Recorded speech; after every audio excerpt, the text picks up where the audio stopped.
Dugaan praktek suap dan pemerasan di lingkungan Kementerian Pertanian tengah diusut KPK. KPK menggeledah rumah dinas Menteri Pertanian Syahrul Yassin Limpo di kawasan Kebayoran Baru, Jakarta Selatan. Dari penggeledahan, KPK menyita sejumlah barang bukti di antaranya uang puluhan miliar rupiah, dokumen catatan keuangan, dan pembelian aset serta dokumen lain yang berkaitan dengan perkara.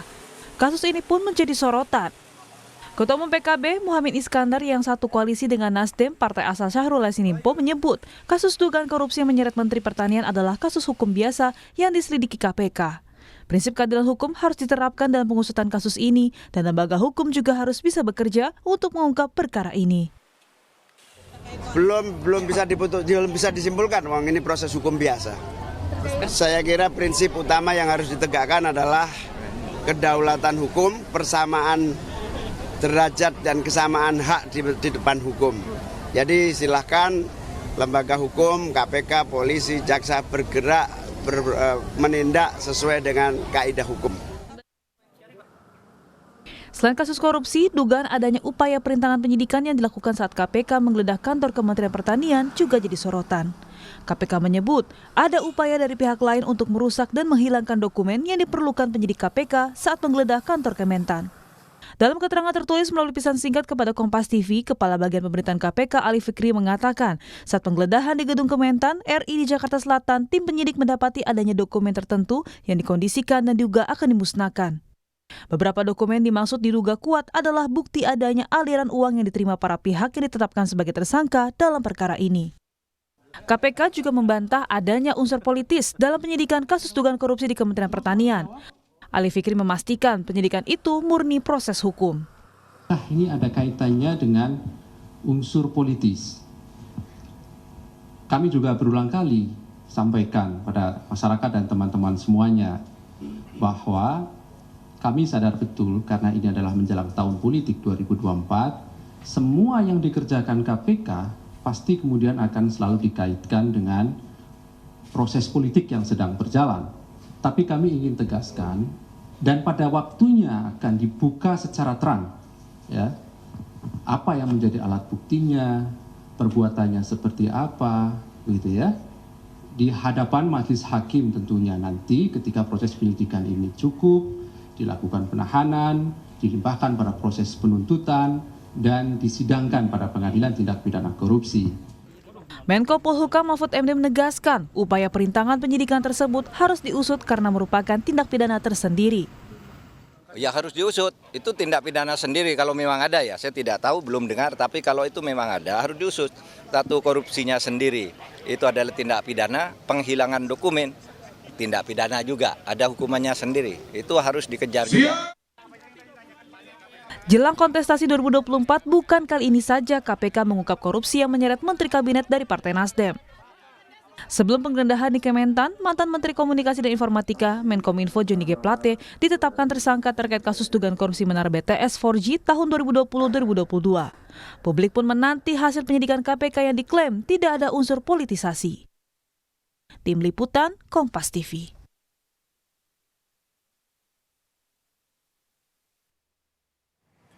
Saudara, tidak hanya mantan Menkominfo Johnny G. Plate yang juga sebelumnya menjabat sebagai Sekjen Partai Nasdem, saat ini sudah mantan kader Partai Nasdem Johnny G. Plate yang terseret kasus korupsi. Kali ini Menteri Pertanian Syahrul Yassin Limpo yang juga kader Partai Nasdem diduga terseret korupsi di lingkungan Kementerian Pertanian. Dugaannya praktik suap dan pemerasan, lalu benarkah kasus yang tengah diusut KPK ini murni tanpa politisasi? Terlibatnya menteri dari Partai Nasdem, benarkah Koalisi Perubahan juga tengah digembosi? Kami hadirkan perbincangannya dalam Sapa Indonesia Pagi dengan sejumlah narasumber yang hadir di studio. Ada pengamat politik atau analis politik dari Universitas Al-Azhar Indonesia, Ujang Komarudin. Selamat pagi, Kang Ujang. Selamat pagi, Bang Radi. Ya. Dan secara daring ada juga juru bicara Partai Keadilan Sejahtera yang juga anggota Koalisi Perubahan, Pipin Sopian, dan juga peneliti Pukat UGM Zainur Rahman. Selamat pagi, Bapak-bapak.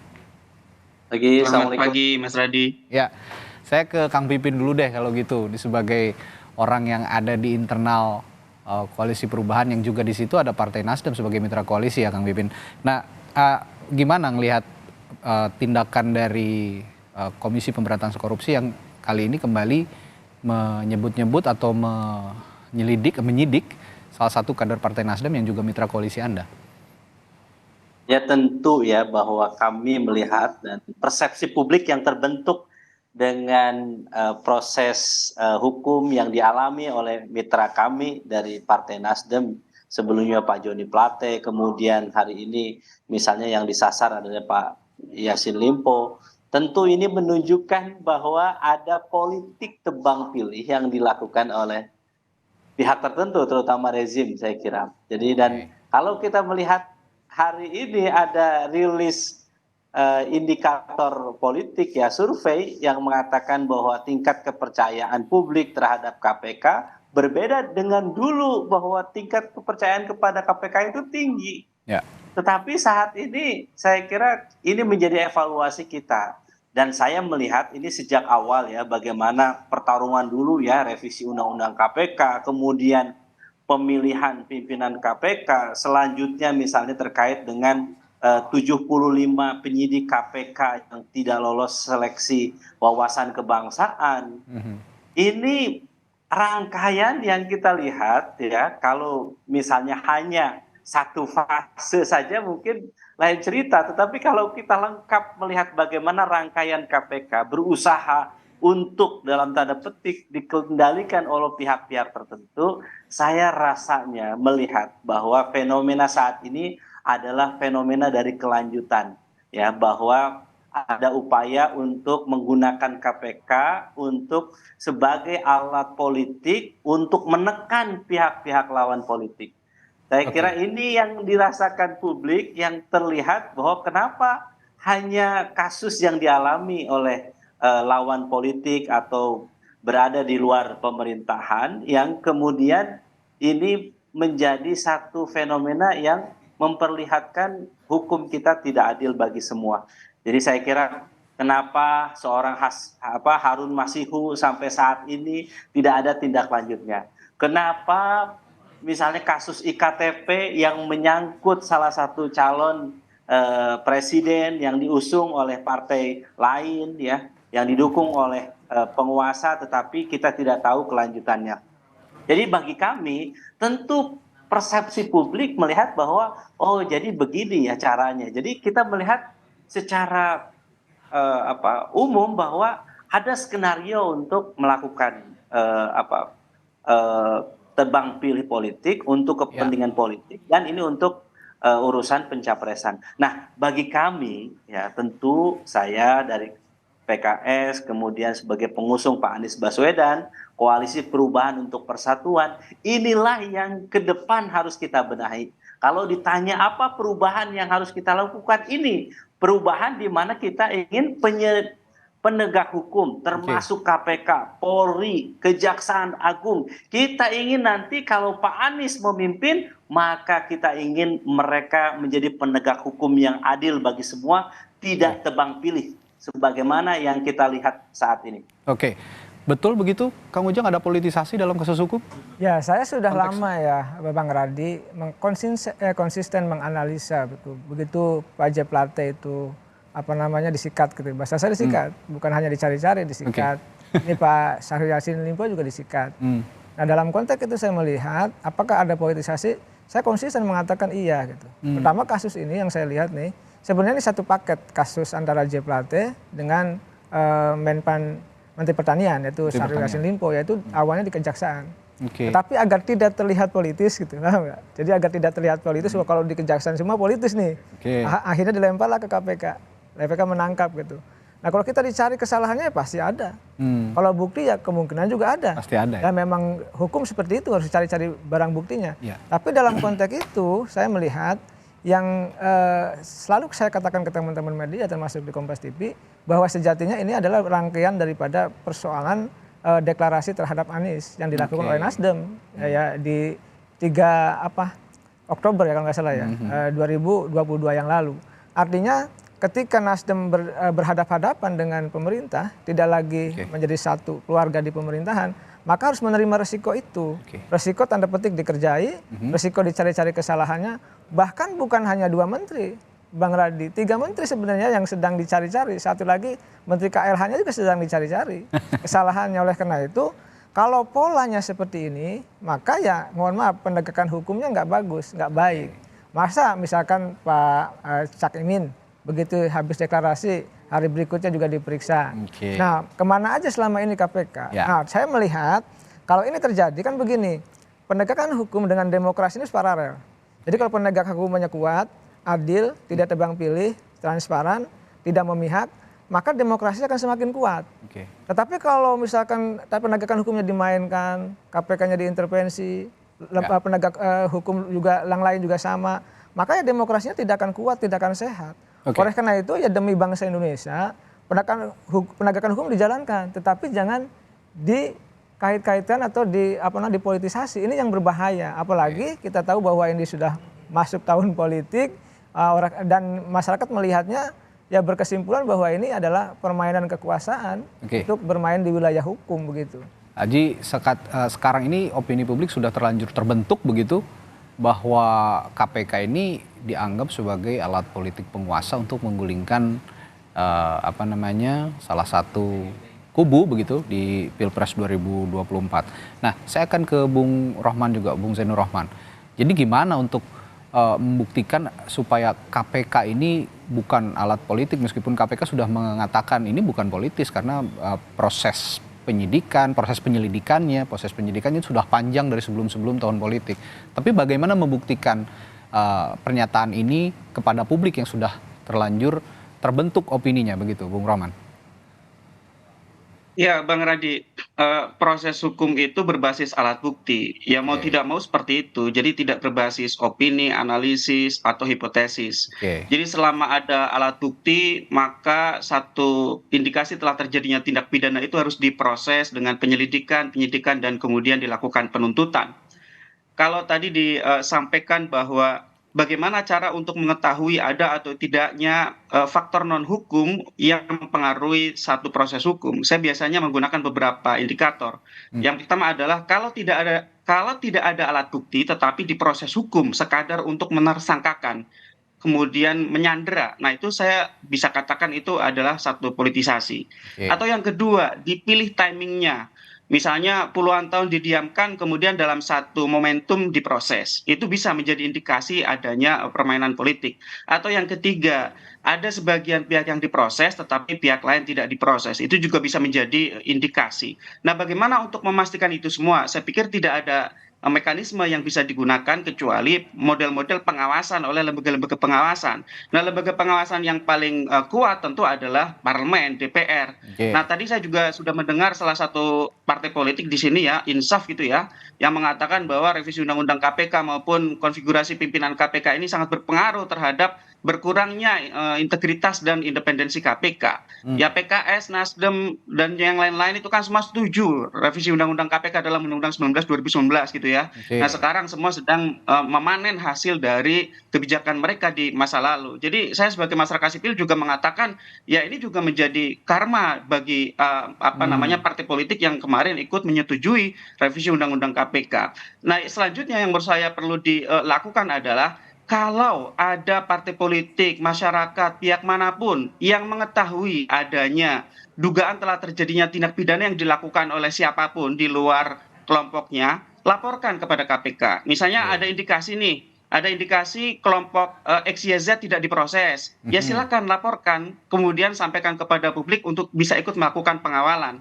Kalau misalnya partai koalisi yang sekarang sedang merasa dihantam, mengetahui telah terjadi tindak pidana di mana, misalnya gitu ya, silakan laporkan. Dan itu juga bisa dilakukan tindak lanjut pengawasannya di DPR atas laporan satu perkara yang sudah sangat jelas alat buktinya. Nah, misalnya tadi disampaikan juga soal Harun Masiku, saya sepakat ya di soal Harun Masiku atau di bahkan soal BTS. Jadi di kasus BTS itu baru sebagian pihak yang diproses, tetapi ada pihak-pihak lain yang belum diproses. Nah, selanjutnya menurut saya yang juga perlu jadi perhatian, kalau ada informasi pihak KPK yang menerima order di remote dari eksternal, menerima pesan-pesan untuk memproses kelompok-kelompok politik tertentu dan melindungi kelompok-kelompok lain, laporkan kepada Dewan Pengawas. Publik akan dukung itu semua, begitu ya. Tapi saya sekali lagi kan katakan bahwa kita jangan terlalu cepat amnesia politik, begitu, bahwa ini juga semua bagaimana hasil dari revisi Undang-Undang 19 2019. Nah, di proses yang sekarang tersisa, sekali lagi dari aspek hukumnya semua kembali kepada alat bukti. Kalau memang ada alat buktinya, justru menjadi politisasi baru kalau tidak diproses. Saya tidak sepakat kalau ada yang mengatakan bahwa selama proses menjelang pemilu ini hentikan proses hukum untuk perkara tipikor. Itu diskriminasi, itu juga merupakan politisasi. Kalau ada alat bukti, Mas Radi, harus diproses. Kalau ada pihak lain yang belum diproses, silakan gunakan fungsi kontrol di DPR RI, Mas Radi. Oke, nah ini ke Kang Pipin lagi nih, menarik. Kata Bung Rohman tadi, ini karma politik juga dari teman-temannya Kang Pipin di DPR. Gimana nih Kang Pipin? Ya, kami memahami itu. Sejak awal memang kami menyadari bahwa ketika pembahasan revisi Undang-Undang KPK, kami menyetujui tetapi memberikan catatan keras tentang poin-poin yang disepakati waktu itu. Jadi kami memang sejak awal memang menyadari kemungkinan terjadi seperti ini. Dan kita sebetulnya berharap bahwa dengan adanya badan pengawas ya, lembaga pengawas yang mengawasi KPK ini bisa bekerja efektif. Tetapi kami sebenarnya memberikan catatan waktu itu bagaimana pemilihannya lembaga pengawas KPK ini ya, yang kecenderungannya kita melihat bahwa lebih banyak domain pemerintah di situ begitu. Jadi yang kedua, kami melihat bagaimana tes wawasan kebangsaan itu, kemudian 75 penyidik KPK ya yang itu punya kredibilitas, integritas bagus ya, mungkin akan menghalangi proses-proses yang saat ini terjadi dan sejak awal sudah diamputasi.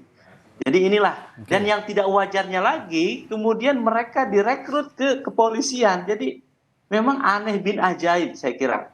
Inilah yang kita rasakan bahwa kenapa indeks demokrasi kita semakin merosot, kemudian bagaimana persepsi publik tentang penegakan hukum kita rendah.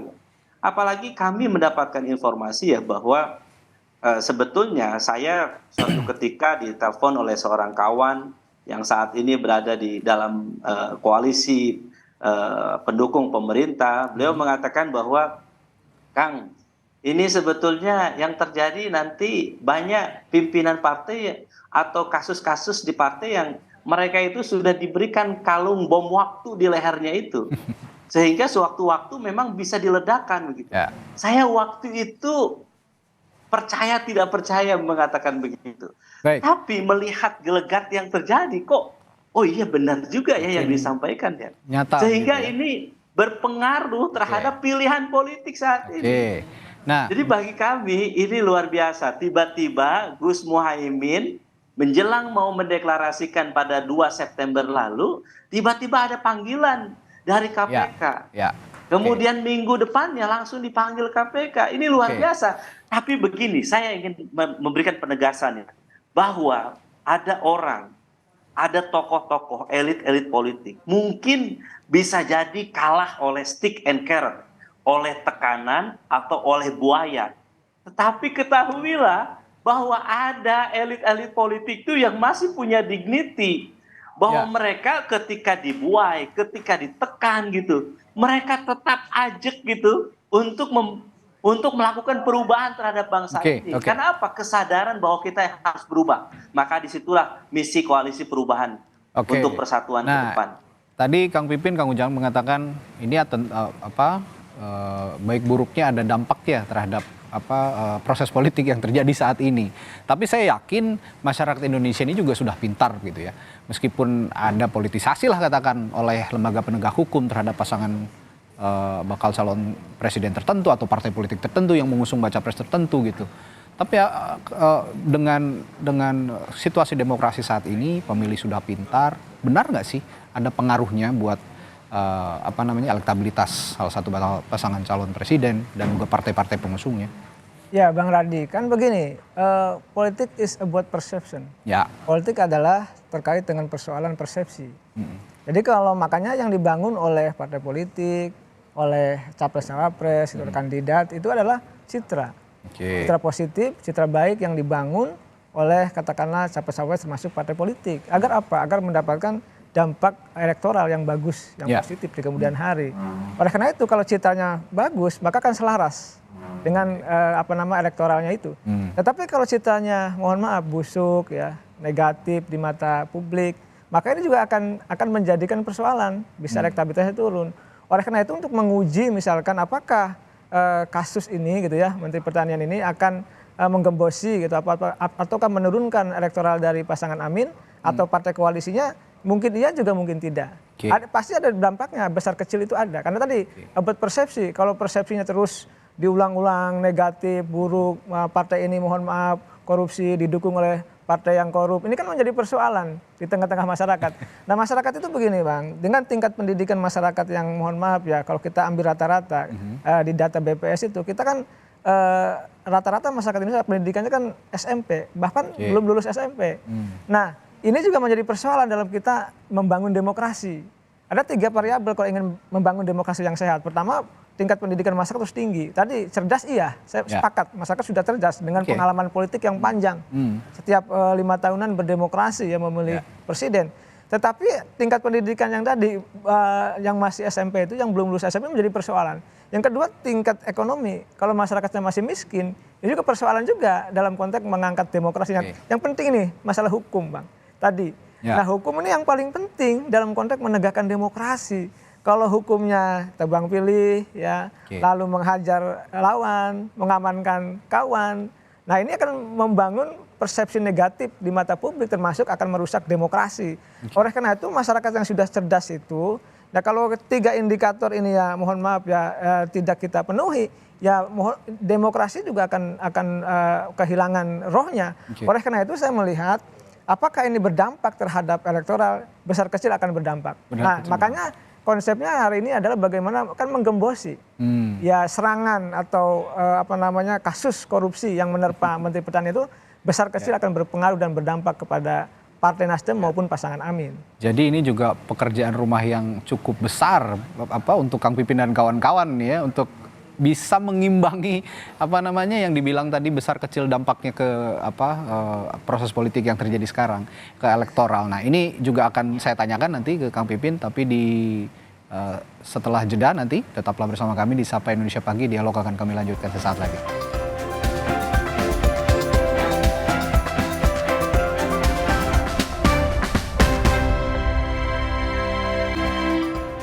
Ya, sebelum saya ke Kang Pipin tadi menanyakan pekerjaan rumah yang cukup besar untuk Kang Pipin dan kawan-kawan di Koalisi Perubahan, mengingat Partai Nasdem mitra koalisinya PKS juga. Saya akan ke Mas Rohman dulu sebentar nih, soal opini publik yang tadi ditanyakan terlebih dahulu, tapi disebut oleh Mas Rohman ini memang kalau ngomongin masalah hukum tidak bisa berdasarkan opini publik, tapi persepsi yang dikatakan Kang Ujang tadi ini sudah terbentuk. Nah, sekali lagi saya tanyakan, gimana caranya KPK dan juga Kejaksaan, lembaga hukum yang ada sekarang untuk menangani kasus korupsi agar ya publik tidak menganggap hukum ini dicampur adukan dengan politik begitu, Mas Rohman? Ya, tentu aparat penegak hukum wajib untuk transparan, menjelaskan prosesnya mulai dari tahap penerimaan laporan dari masyarakat, penyelidikan, penyidikan. Sehingga kalau KPK atau penegak hukum lainnya transparan, publik dapat mengawal, dapat ikut mengontrol apakah prosesnya wajar atau prosesnya dipercepat tidak wajar gitu ya. Jadi itu yang sekarang dibutuhkan agar KPK dan Kejaksaan selalu harus menjelaskan kepada publik proses-proses yang dijalankan, apalagi menyangkut political exposed person gitu ya, mereka-mereka yang secara politik adalah tokoh-tokoh penting. Nah, soal persepsi, saya setuju bahwa memang publik sangat menjadikan aspek korupsi itu sebagai salah satu penilaian. Meskipun ini bukan bidang saya, tapi saya ingat betul dalam konteks korupsi di pemilu tahun 2014, ada partai penguasa saat itu diterpa kasus korupsi, kemudian rontok ambrol begitu ya perolehan suaranya, sehingga aspek korupsi ini menjadi salah satu pertimbangan publik untuk menentukan pilihan. Oleh karena itu, solusinya bukan mencegah penegak hukum untuk memproses perkara korupsi dong. Ya, Solusinya setuju. adalah partai politik jangan korupsi sehingga kadernya tidak diproses, kemudian Ya. cari-cari alasan dikatakan politisasi. Maka penting sekali untuk juga ada agenda penegakan nilai integritas di partai politik. Ya. KPK menawarkan SIPP. SIPP itu adalah sistem integritas partai politik yang di dalamnya juga mencakup pembangunan nilai integritas di partai politik, Mas Ya. Radi. Baik, saya setuju sekali. Partai politik jangan korupsi dong. Pelaku-pelaku politiknya juga jangan korupsi. Karena kalau seperti Kang Ujang tadi dicari-cari begitu kesalahannya partai politik atau juga para politisi, kalau memang nggak ada salahnya ya nggak akan bisa diproses secara hukum karena memang bersih begitu ya. Nah, saya ke Kang Pipin tadi sebelum jeda saya tanyakan ke Kang Pipin bagaimana ini koalisi perubahan mengantisipasi dampak elektoral yang disebabkan oleh tersangkutnya beberapa politisi terutama di internal koalisi Anda ke kasus korupsi. Dampaknya untuk Pilpres 2024 terutama untuk pasangan Amin. Apa upaya Anda ke depan? Ya, terima kasih. Saya kira sebelum ke sana saya setuju ya langkah-langkah pencegahan yang sudah dilakukan oleh KPK ya dengan melakukan beberapa program ya pendekatan kepada partai politik ya dengan membuat program SIPP dan yang lainnya kami mendukung 100%. Itulah yang dilakukan oleh PKS. Dan bagi kami kenapa saya kira PKS sejak awal berada di oposisi di luar pemerintahan. Kemudian kami lantang nyaring untuk mengambil satu sikap misalnya berbeda dengan kebijakan pemerintah ya. Dan kemudian saat ini mengusung Pak Anies Rashid Baswedan. Ya. Karena kami pastikan Presiden PKS Pak Haji Ahmad Syaihu mengatakan bahwa tidak boleh ada kader PKS, pejabat publik PKS yang bermain hukum. Tidak ada tindak pidana korupsi. Kami menyebutnya zero case. Tidak ada kasus hukum, tidak ada kasus moral yang kita harapkan supaya amanah publik, amanah kader struktur PKS ini kalau mau menjaga memang semuanya harus tertib. Jadi itu yang kami lakukan. Tapi ketika ini terjadi kepada mitra kami, kemudian kami melihat ada upaya untuk melakukan framing atau kebijakan tebang pilih yang dilakukan oleh penegak hukum, tentu yang kami inginkan, saya setuju 100% apa yang disampaikan oleh Bang Rohman, bahwa tidak boleh ada yang menghentikan, silahkan diproses hukum semuanya.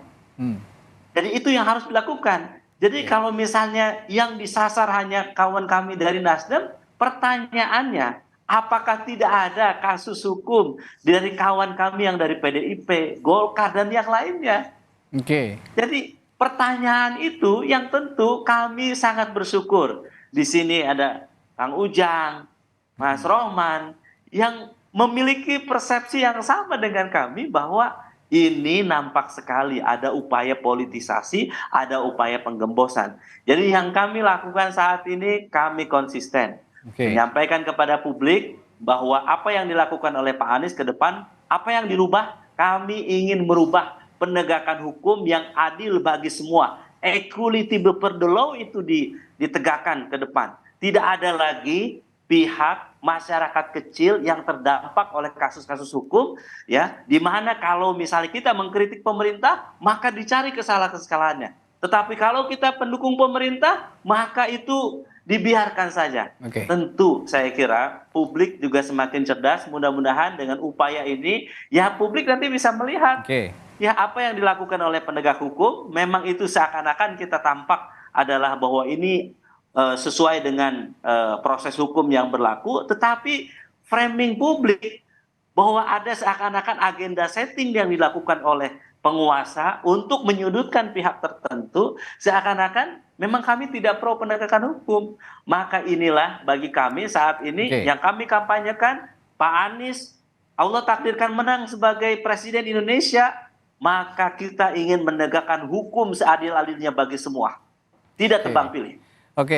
Saya tertarik dengan pernyataannya Bung Zainur Rohman juga nih Kang Ujang tadi, kalau mau memang tidak dipersepsikan hukum itu dicampur adukan dengan politik, ya partai politiknya jangan korupsi lah. Jadi mau diubek-ubek kayak gimana juga partai politiknya kalau memang nggak korupsi yang nggak akan disasar begitu seperti kata Kang Ujang, dicari-cari begitu. Nah, di momen-momen mendekati pesta demokrasi, transparansi partai politik untuk sebagai akuntabilitas partai politik untuk pertanggungjawabannya kepada publik, sejauh ini Anda melihatnya seperti apa?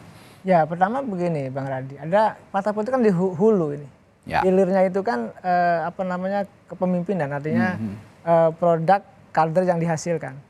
Jadi di sini ada partai, kaderisasi, pelembagaan partai ini, apakah memang bisa diukur atau tidak, misalkan kelembagaannya, misalkan tentang demokrasi internalnya, tentang fungsi partai politiknya, rekrutmen, kaderisasi. Ini kan banyak persoalan di sini. Maka yang dihasilkan adalah ya misalkan kader karbitan, ya tidak berkualitas, sehingga dalam konteks penyelenggaraan negara ini kan nggak bagus, nggak baik. Karena tadi ada kader comot, karbit, tahu-tahu jadi kasih kartu anggota, jadi wali kota, bahkan ingin jadi cawapres dan lain sebagainya, problem. Oleh karena itu tadi dalam konteks untuk membangun sebuah institusi partai yang terlembagakan, ya, artinya fungsi-fungsi kepartainya jalan gitu. Ini kan yang perlu kita punya kepentingan di sini gitu. Karena tadi akan menghasilkan kawah canda di muka kepemimpinan bangsa. Jadi kalau partainya bersih, maka produk yang akan dihasilkan bersih. Efeknya bangsa ini juga akan bersih. Tapi kalau partainya mohon maaf rusak gitu, kotor gitu ya, sesukanya, seenaknya, maka produk yang dihasilkan juga akan rusak. Oleh karena itu untuk membangun sebuah institusi kepartaian yang baik ya, perlu memang dibangun sebuah skema sistem yang bagus pula. Tadi ya Kang Pipin mengatakan di internal sudah gitu kan. Tapi apakah itu sudah cukup? Karena kemarin juga kan ada masalah juga di PKS. Satu ya kadernya gitu kan, masalah keluarga itu yang menjadi problem. Oke lah di antara banyak anggota DPR tapi satu gitu kan. Nah, tetapi ke depan memang kalau kita melihat persepsi publik terhadap partai ini masih negatif. Masih belum memuaskan, banyak yang tidak transparan, masih mementingkan kepentingan partai, bahkan kelompok dan golongan. Jadi belum membuktikan kepada publik bahwa partai hadir di tengah-tengah masyarakat. Nah kalau itu sudah nanti terbangun ke depan gitu, maka sejatinya bahwa kita tidak khawatir dengan kepemimpinan bangsa ke depan. Nah hari ini kita PR juga buat partai politik. Misalkan kenapa yang muncul itu Pak Anies? Pak Anies bukan kader partai. Ya kan kenapa tidak tokoh partai yang berkualitas, yang berintegritas, yang bagus sehingga bisa dijual. Sekarang ada tokoh-tokoh partai, tapi banyak yang bermasalah. Nah itu kan indikator bahwa selama ini partai politik masih banyak yang bermasalah. Oleh karena itu tugas kita bersama mendorong partai politik, Kang Pipin ya, Kang Rohman, untuk tadi membangun institusi partai, membangun jati dirinya agar apa? Agar menghasilkan produk kepemimpinan bangsa yang bagus, yang berkualitas. Ya. Saya juga tergelitik sebenarnya dengan gelagat cara kerja KPK saat ini dan juga kejaksaan begitu ya dalam menangani kasus-kasus hukum, terutama kasus korupsi yang punya dampak cukup besar untuk memberikan publik persepsi negatif terhadap partai politik gitu. Nah, ini saya akan tanyakan ke Bung Rohman. Kalau melihat KPK dan kejaksaan sekarang, kenapa bisa begini ya? Karena saya lihat dulu nggak seperti ini begitu. Mereka benar-benar profesional menangani kasus hukum tanpa ada tebang pilih begitu. Kenapa kok sekarang bisa begini? Anda melihatnya kenapa ini begini, Bung Rohman? Ya, saya melihatnya kalau yang kejaksaan sih belum terlalu berbeda ya antara dulu dan sekarang. Mungkin yang orang melihat sangat kontras itu KPK. Ya, saya setuju. Saya melihat memang karena derajat independensi KPK itu rontok.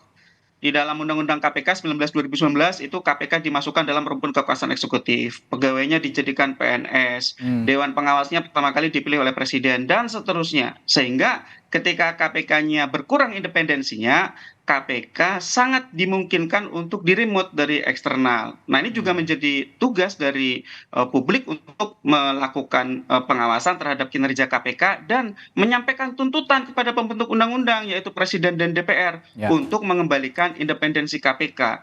Nah cerita soal kasus-kasus yang melibatkan para politisi ini kan tidak akan muncul kalau kepercayaan publik kepada KPK itu tinggi gitu ya. Dan saya juga melihat sampai saat ini tidak ada cara lain, ya sudah proses hukum mereka-mereka yang memang benar-benar ada alat bukti menunjukkan mereka melakukan perbuatan pidana. Yang kedua adalah KPK-nya itu harus transparan kepada publik, harus menyampaikan informasi-informasi mengenai prosesnya, sehingga publik bisa melakukan pengawasan, pengawalan, bisa menilai apakah wajar atau tidak wajar. Yang ketiga adalah institusi-institusi pengawas. Dewan pengawasnya kasih dong input dari masyarakat, dari parpol mengenai kelakuan mereka-mereka di internal KPK yang dianggap sebagai pelanggaran kode etik. DPR ini kan juga bisa melakukan fungsi kontrol, bisa melakukan rapat dengar pendapat, memanggil KPK, kemudian meminta akuntabilitas perkara-perkara yang dituduh sebagai perkara bermuatan politik. Itu bisa dilakukan termasuk oleh Nasdem, oleh PKS, oleh PKB dan seterusnya. Itu dimungkinkan. Apakah itu sudah dilakukan? Sepertinya juga belum gitu ya. Intinya saya ingin mengatakan bahwa dalam situasi yang seperti ini memang bagi publik ini menjadi pembelajaran politik yang penting. Bagi publik dari aspek hukum tentu lebih suka dong kalau elit-elit ini saling bongkar daripada saling tutup. Tetapi publik juga memang berharap agar proses penegakan hukum itu tanpa pandang bulu, adil, juga bisa berlaku untuk semua, equality before the law itu tadi. Nah itu tadi menurut saya memang ada jatah kerjaan PR dari publik, dari parpol, dari KPK, juga memang kita punya agenda ke depan bagaimana mengembalikan independensi KPK agar KPK itu steril dari bentuk-bentuk intervensi kekuasaan manapun. Itu yang memang tugas paling berat, mengubah kembali Undang-Undang 19 2019, Mas Radhi. Ini kan sekarang mau pesta demokrasi dan juga akan ada transisi pergantian kepemimpinan begitu ya. Dan otomatis kita juga punya harapan besar kepada calon pemimpin kita yang baru begitu nantinya bisa membenahi lagi KPK supaya powernya juga bisa kembali kuat begitu. Karena saat ini juga kita lihat lebih banyak kasus-kasus besar korupsi terutama ini ditangani oleh kejaksaan. Apa yang menyebabkan kejaksaan ini porsinya sekarang lebih tinggi daripada KPK ya, Mas Rohman? Ya, itu juga dipengaruhi banyak faktor ya. Yang pertama jelas lah, KPK itu kan berkurang darah merahnya 74 orang. Mau bagaimanapun mereka adalah banyak penyidik senior, juga banyak fungsional-fungsional yang selama ini menjalankan tugas-tugas penting di KPK. Benar, orang bisa silih berganti, orang bisa di-replace, tetapi tidak sebentar untuk membangun skill, untuk membangun pengalaman, untuk membangun apalagi integritas. Nah ini juga menurut saya juga menjadi salah satu faktor kenapa KPK saat ini tidak punya kasus yang bernilai strategis. Mungkin hanya 1-2, mungkin seperti Mahkamah Agung atau sebelumnya Menteri Kelautan dan Perikanan yang dalam kasus benih lobster. Nah, kalau tadi ditanyakan kenapa sekarang kejaksaannya yang naik, ya saya sih senang kalau kejaksaan memang naik, artinya mereka menjawab challenge dari publik yang selama ini menganggap kejaksaan dan kepolisian prestasi dan kinerjanya itu kurang memuaskan. Nah, kejaksaan punya prestasi yang sangat bagus di beberapa kasus. Jiwasraya, Asabri, Surya Darmadi, minyak goreng, dan sekarang BTS Kominfo. Jadi ya kita apresiasi. Bagi yang menjalankan tugas dan kinerja yang baik, kita apresiasi. Bagi yang diragukan kinerjanya, apalagi independensinya, ya kita kritik, Mas Radhi. Ya saya sepakat sebenarnya ya kalau kejaksaan sekarang punya kasus-kasus besar yang ditangani itu sangat baik. Tapi juga semua lembaga hukum kita harapkan bersama mulai dari kepolisian, KPK dan kejaksaan juga bisa sama-sama justru membahu-membahu memberantas kasus-kasus korupsi begitu yang ada di Indonesia. Oke, terakhir ke Kang Pipin sebelum saya itu dan juga Kang Ujang, saya ke Kang Pipin dulu. Sekarang ini kan opini publik sudah terbentuk seperti yang Anda bilang tadi bahwa ada politisasi lah dalam kasusnya Pak Syahrul Yassin Limpo gitu ya, yang juga Partai Nasdem mitra koalisi Anda. Nah, ini kalau Anda ngelihatnya justru ini berdampak ke elektoral atau justru menguntungkan? Bisa saja ini kan menguntungkan begitu Kang Pipin, karena bisa di counter bahwa ini ya boleh dikatakanlah ini kasus kriminalisasi begitu. Ya sekali lagi ini pertarungan persepsi dan bagaimana PR kita untuk membangun kesadaran kepada publik bahwa kalau negara ini dikelola seperti ini ya, penegakan hukumnya tebang pilih, maka tidak ada kepastian hukum. Yang ada siapa yang dekat, yang punya kedekatan dengan penguasa, maka mereka aman. Itulah ya persepsi yang terbentuk. Nah bagi kami saat ini ya untung rugi itu ya saya kira dalam jual beli, tapi bagi kami saat ini kami meyakinkan kepada publik inilah momentum perubahan 2024. Ya, kita memilih siapa presiden dan wakil presiden yang akan dipilih oleh rakyat dan partai-partai politik.